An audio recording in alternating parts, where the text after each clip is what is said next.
No, pero ¿para qué te gastás? ¿A quién le va a importar? ¿Vos sabés el tiempo que vas a perder con esto? La conocés a esa voz, ¿no? ¿Cuántas veces arrancamos algo y esa voz nos hace frenarnos? Un emprendimiento, un proyecto personal, una idea que se nos ocurrió a las 2 de la mañana de un martes cualquiera y anotamos en un papel y 2 o 3 semanas después desaparece. Y medio que siempre terminamos justificándonos con algo parecido. No era el momento, no era para mí, me faltó tiempo, capaz que no me motivaba tanto. Pero si ninguna de estas cosas fuera verdad, o por lo menos no toda la verdad, si el problema no fuese ni el timing, ni las circunstancias, ni el talento, sino algo completamente diferente, ¿qué pensarías si te digo que la responsable de que se nos frene de seco la creatividad es en realidad una fuerza siniestra? Una fuerza que se divierte operando en nuestra contra y lo peor de todo es que lo hace a nuestras espaldas sin que lo sepamos y sin que podamos verla.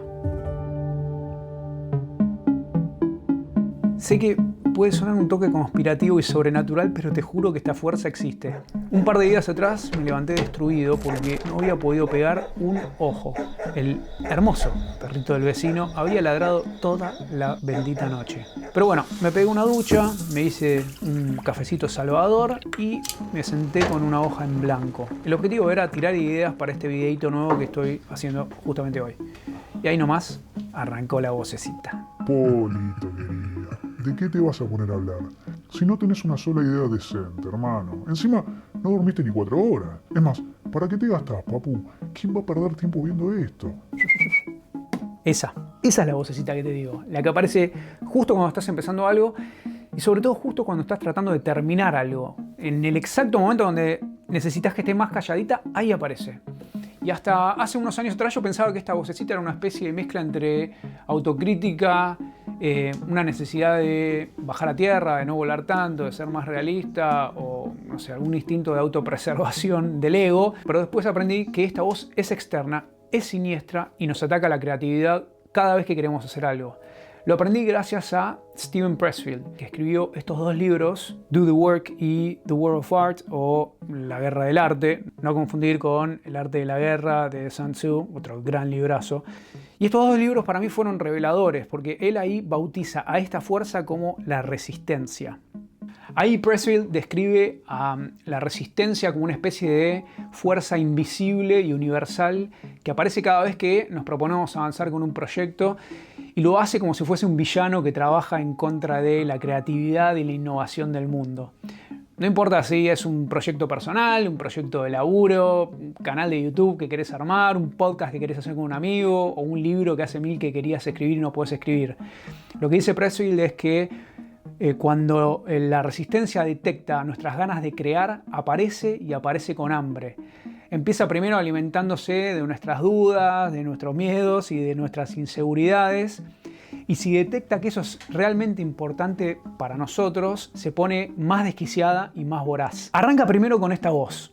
Esta voz que nos dice que no somos suficientes, que hay otros haciendo lo mismo y lo están haciendo mejor, que no es el momento, que ya pasó el momento. Y si esa voz no logra frenarnos, bueno, ahí arranca con otras cositas. No es casualidad que justo cuando estás a punto de terminar algo importante, se te clave el disco de la compu, se corte el wifi, o se corte la luz completamente, o se te reviente un caño de la cocina. Todas estas cuestiones que generalmente tildamos de mala suerte, en realidad son una clara opereta de la resistencia para frenar nuestra creación. Pero le podemos dar batalla, porque Pressfield lo que dice es que el primer gran paso es empezar a reconocer cuando ella está operando y a reconocer que es ella la que está desplegando estas armas. Ahí empieza a quedar expuesta. Cuando le ponemos nombre ya le empieza a costar mucho más operar en nuestra contra. Ahora, hay un arma que tiene la resistencia que es mucho más fuerte, mucho más potente y mucho más dañina que todas estas anteriores.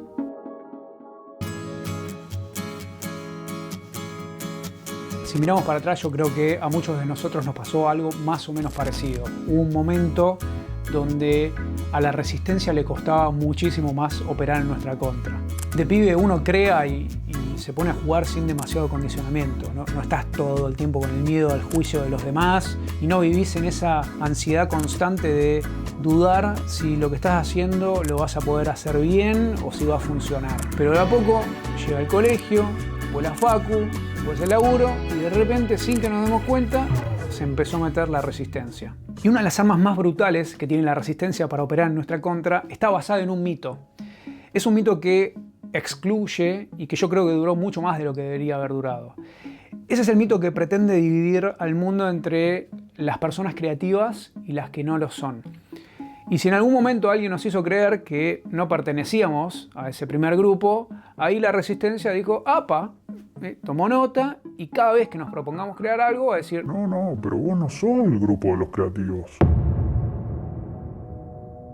pero esta cosmovisión de exclusión creativa no es nada más que eso, es un mito, no es real.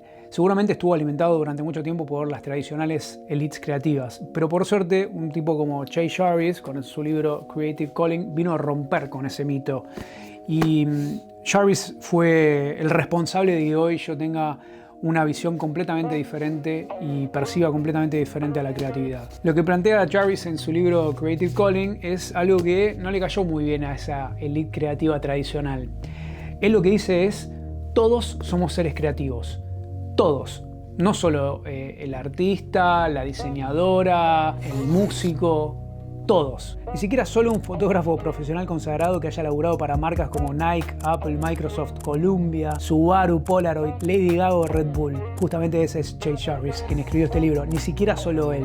Todos somos seres creativos. Vos que sos un contador o una abogada que acaba de arrancar en un estudio Valvanera, también un plomero, una ingeniera, un recolector de residuos, también. Todos, hasta este tipo que fue camionero, mozo, laburó en el campo, fue guionista y no sé cuántas cosas más hizo antes de escribir su primera novela a los 52 años y recién esta belleza de libro a los 65. Sí, Steven Pressfield también es creativo. Pero te tiro uno mucho más cercano y mucho más local.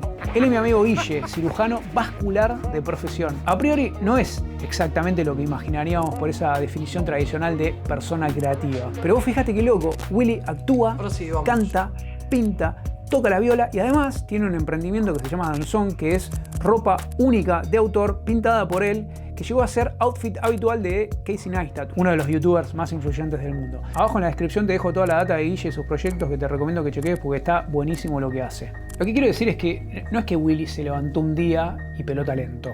Él en realidad lo que hizo fue cagarse en ese mito y decidió reconocer su músculo creativo y además entrenarlo, porque eso es lo otro que dice Jarvis en su libro, que tenemos mal definida a la creatividad, porque la tenemos definida como una habilidad y la creatividad no es una habilidad, es un músculo. Y como todo músculo, si no lo entrenamos, se atrofia. De chicos lo entrenamos mucho y en la medida que fuimos creciendo, muchos dejamos de hacerlo. A mí me parece que estaría buenísimo que nos sumemos a Pressfield, a Jarvis y a Willy para de una vez por todas dinamitar este mito que pretende dividir a las personas creativas de las que no lo son, porque creo que con el tsunami de incertidumbre que tenemos por delante con todo el tema de la IA y todo lo que está por venir, vamos a necesitar hasta la última gota de creatividad que cada uno de nosotros tenga por ofrecer. Por eso, si la resistencia te estuvo operando y si se apoyó en este mito para hacerte dudar de tus capacidades creativas, autopercibite un ser creativo porque lo sos. Metele para adelante con tu idea, metele para adelante con tu proyecto, volvé a entrenar tu músculo creativo. Estamos todos en la misma. A la 1:30 va a estar Willy en la puerta. A mí no me tienen que nombrar.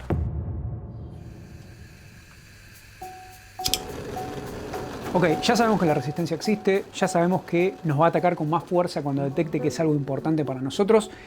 Y también sabemos que se apoya en ese mito de los creativos y los no creativos para hacernos morfar la curva. Ahora lo que tenemos que entender es cómo le damos batalla. Porque saber que existe no es suficiente. Pressfield es muy enfático en el libro cuando dice que vamos a tener que ir a la guerra contra la resistencia. Y vamos a tener que ir a la guerra todos los días. Esa vocecita que apareció y que me empezó a decir, no, ¿para qué te vas a gastar? ¿Quién va a ver este video? No fue hace 5 años cuando leí a Pressfield. Fue hace un par de días atrás cuando me puse a pensar ideas para este video. Ahí sentí toda la presencia y toda la fuerza de la resistencia. Entonces me pareció que una buena idea era exponerla, hablar del tema y así mato 2 pájaros de un tiro. Ya te conté un poco cuáles son las armas que tiene la resistencia, ahora te voy a contar las armas que tenemos nosotros para darle pelea. Una de las cosas que creo que más saboteó mi creatividad al punto de muchas veces aplastarla fue estar demasiado pendiente de las métricas externas para medir el avance de mis proyectos. Porque el problema con las métricas externas es que en la gran mayoría de los casos no son controlables, entonces medio que terminás como esperando a que llueva para que se riegue tu plantita. Después de varios porrazos me di cuenta que una mejor forma de empezar a rendirme cuentas a mí mismo y de medir los avances de los proyectos sin desmotivarme era empezar a mirar indicadores que yo pudiese controlar. Uno de esos indicadores, por ejemplo, es la cantidad de veces que resisto y que avanzo, que persisto ante la presencia de la resistencia, como fue justamente este caso. Otro de los indicadores que tengo, por ejemplo, puede ser cuántas palabras escribí por semana, cuántas veces filmé o edité, con cuántas personas me relacioné. Y una de las más lindas, por lo menos la que yo más valoro, es cuántas veces me levanté y volví al ruedo después de algún revés creativo. No digo que los KPIs no sean importantes, todo lo contrario, vengo de ese palo, vengo de un mundo donde se medía todo. Me parece que obviamente tiene su lugar. Pero también me parece que al principio de los proyectos la resistencia va a poner el foco en esos números externos, porque obviamente, sobre todo al principio, no van a ser demasiado buenos y el reflector puesto ahí no nos va a hacer sentir nada bien. Por eso me parece que una de las formas de darle batalla a la resistencia, sobre todo al comienzo de los proyectos, es sacar el foco de donde lo pone y llevarlo para el lugar de las métricas que sí dependen de nosotros y que sí podemos controlar.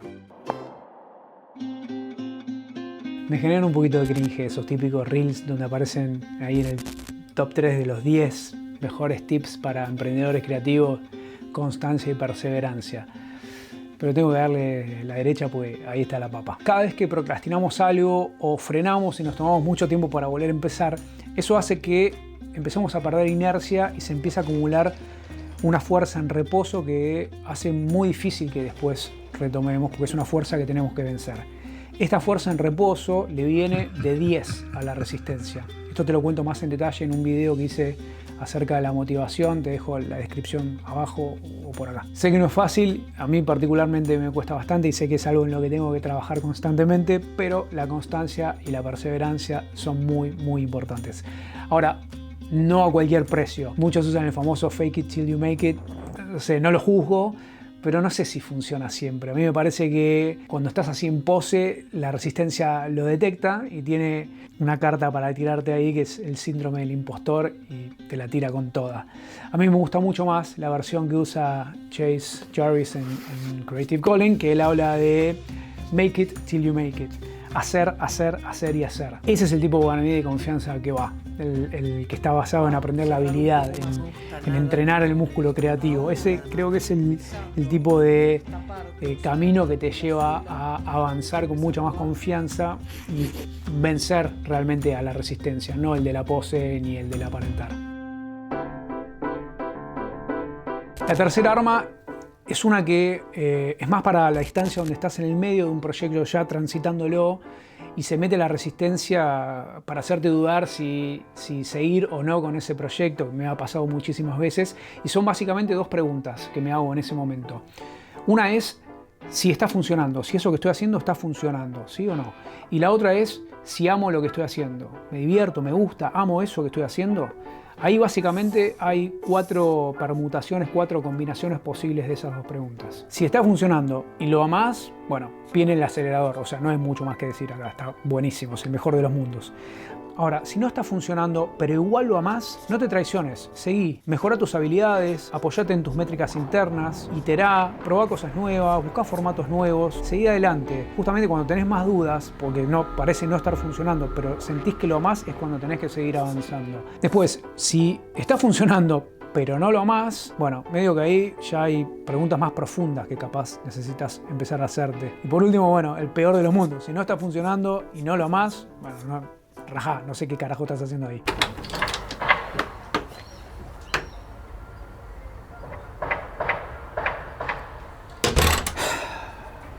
El martillito. Taca, taca. Taca, taca. Cierrita. Agradezco a la resistencia por ilustrar con bellísimos ejemplos lo que es la rotura de huevos cuando tenés ganas de terminar algo. A ver, vuelvo a lo que te decía antes.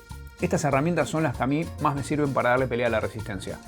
Seguramente haya otras y vos puedas encontrar las tuyas, pero lo que a mí más me sirve es saber que En definitiva, a nadie le importa demasiado lo que estamos haciendo. O sea, cada uno está en su mambo, en su mundo, con sus cosas, y no están tan pendientes de nosotros como a veces de manera egocéntrica nos gustaría creer. Yo creo que eso un poquito le puede doler al ego, pero también es una idea que es bastante liberadora, porque desde esa libertad le podemos dar una mejor batalla a la resistencia, porque a la resistencia le encanta operar con el ego. Pero cuando nos paramos en este lugar de que no somos tan importantes, medio que terminamos neutralizando su peor arma, porque es como cuando alguien te está delirando con algo y vos te empezás a reír con esa persona, automáticamente empieza a perder fuerza. Vuelvo a lo que te contaba que me pasó hace un par de días atrás cuando me senté con un papel a pensar ideas para este video. Automáticamente arrancó la vocecita que me empezó a decir, ¿para qué haces esto? ¿Qué sentido tiene? ¿Quién te va a ver? No sé quién me va a ver. Honestamente no sé si a alguien le va a interesar. Yo lo hice porque para mí es importante y porque realmente creo que a alguien le puede llegar a servir. Y si vos sos esa persona y te ayudó en tu trayectoria, para mí suma. Y si no, si nadie me ve o si a nadie le interesa, igual a mí me suma, porque el hecho de sentarme a pensar, a filmar, a editar y a subir este video, de avanzar en ese proceso, ya me hizo vencer a la resistencia, y esa es mi batalla ganada de hoy. Aunque seguro, como dice mi amigo Pressfield, mañana voy a tener que volver a la guerra. Te mando un abrazo grande, nos vemos la próxima.